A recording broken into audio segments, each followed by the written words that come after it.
Hello and welcome to today's edition of the Danielle Daily Show. I am your host, Danielle Watson. Thank you so much for joining me, taking a little 3 o'clock in the afternoon break, hopefully. Hopefully you have a cup of tea or some coffee or some other nice beverage and you're just sitting back and relaxing and watching the show from some place where you can just kind of chill for a little bit. If you are watching after the broadcast, I hope that you have taken the time also to just find yourself somewhere where you can relax a little bit. I try to keep the show fairly brief so that you can tune in live, but I do sincerely appreciate those of you who are watching the show after the broadcast. So today we are talking about the fact that growth is not always pretty, right? It's so interesting. The more and more I think about this, we all know that growth is necessary, and yet we never want anyone to see us while we're in the process of growing. And it makes me think about the example of chickens, right? Have you ever seen like little baby chicks? I know it seems like there are so many baby animals running through my Facebook feed right now. And one of my friends, Patty, has these little chicks, and they were just little chicks in a box with an incubator. And then they started to grow. And I'm not sure exactly where they're at right now because she hasn't posted any pictures of them. But I'm guessing that they are in that really ugly growth phase. Have you ever seen chickens they're no longer little chicks, but they're not quite full grown chickens yet? They're really kind of hideous to look at. They're sort of like half feathered, half fur. They look sort of prehistoric and mangled, like something went really wrong for a full-grown chicken. Or I know I notice this a lot when I drive around and I see goslings. They're so cute and fuzzy when they're first born, and then a few weeks later they're this strange, awkward-looking thing, and then finally, they look like a fully plumed goose, but they're just a smaller version of that, and then they have to grow into the full goose. And growth is not always a beautiful process, right? We have that sort of awkward stage. Somebody was recently giving an example of when you have a haircut. I remember there were several friends of mine who got a pixie cut, the really short ladies' haircut.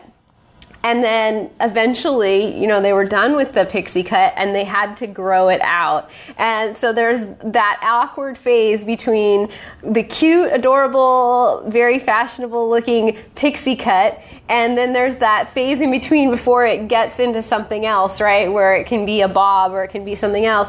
And I love this idea that, growth isn't always pretty, but I want to finish that thought by saying, growth isn't always pretty, but the result is always beautiful.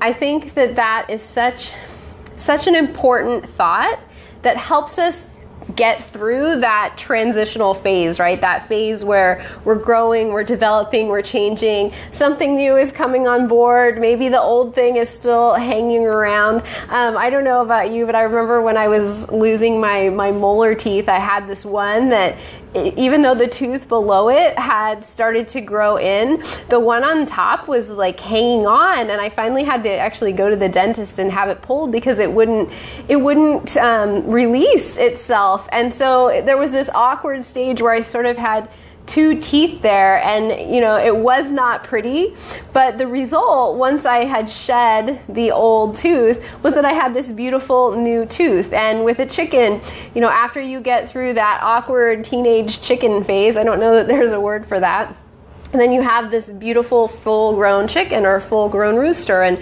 if you've given yourself a beautiful pixie cut, well, when you have to go through that transition phase of that awkward growing out your hair before you have your beautiful bob or until you have your beautiful long hair. And I just love this idea that although growth is not always pretty, the result is always beautiful. I feel like I see this reflected all around me in my life, and I'm curious where you're seeing this reflected in your own life, where you've gone through something and the process of it and the experience of it was not pretty. It was not pretty at all. Like your life was in disarray, or you felt upset, or things were just ugly in your environment. But then in the end, the result was beautiful. I mean, this also makes me think of the example of birth, right? It's like the process of birth is not pretty. There's all kinds of stuff that goes on. It's painful.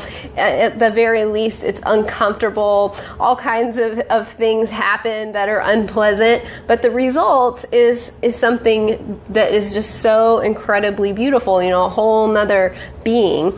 And that's why I wanted to talk about this today, because I think that there are so many of us that we are going through growth. I know that I'm trying to grow every single day of my life, and yet we don't want anyone to see us actually growing because it's not pretty. It's not polished. It doesn't look dignified and like we have it all together.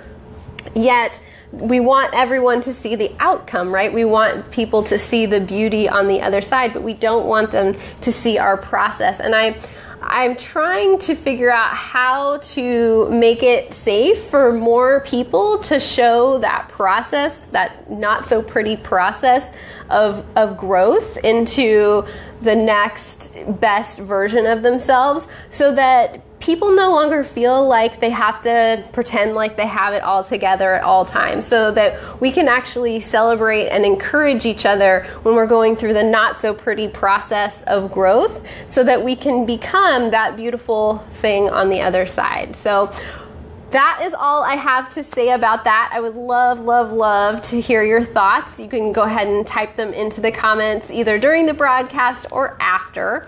I wanted to remind you, remember yesterday I gave you the personal growth challenge, the extra credit for Gold Star Adulting. We're going to be doing that every week here on the Danielle Daily Show, and I'll be reminding you of it throughout the week to help you remember, because I know it's not always easy to have these things in our mind and to be working on them day to day. But those practices that we do, even for just a small amount of time each day, compounded over time, are really what end up creating the greatest momentum forward. So this week's challenge was to respond to someone giving you something with as much enthusiasm as you can muster. So yesterday I had a great opportunity to practice this myself. So I was going to meet a friend at a restaurant, and as I was walking through the shopping center, there was a gentleman who was walking towards me, and he was probably old enough to be my dad. And he walked by and he paused briefly and said, "That is a beautiful dress." And then he kept walking, and I wanted him to know how much I appreciated it. So I made sure that before he continued walking, that I gave him my biggest and brightest smile, and I nodded my head and I said, "Thank you very much." And something like that isn't always easy for people to do, right? To accept a compliment from someone. And I could tell that it just made him so happy to see that I had received his compliment, and that I had received it with enthusiasm, and that it had made me feel good, and that I had appreciated him taking the time to notice that I was wearing something that I felt beautiful in.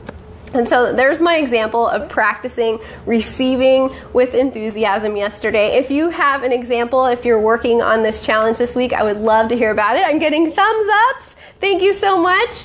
So yeah, we will be working on this receiving with enthusiasm challenge the rest of this week. And like I said, we'll have a new challenge each week. And so you can expect to see those on the Monday show. And then I will be reminding you of them throughout the week. So go practice receiving things with enthusiasm, because it feels so good when you give something to somebody and they receive it with enthusiasm, right? So don't be the Debbie Downer or the Douglas Downer, and when somebody tries to offer you something, say, "No, that's okay. You don't need to do that for me. I can do it myself. No, I've got this." When somebody offers you something, receive it with enthusiasm and give them the gift of the feeling that just wells up inside of us when we've given someone something that matters to them. So that was today's Danielle Daily Show. I will see you back here again tomorrow, 3:00 p.m. Eastern,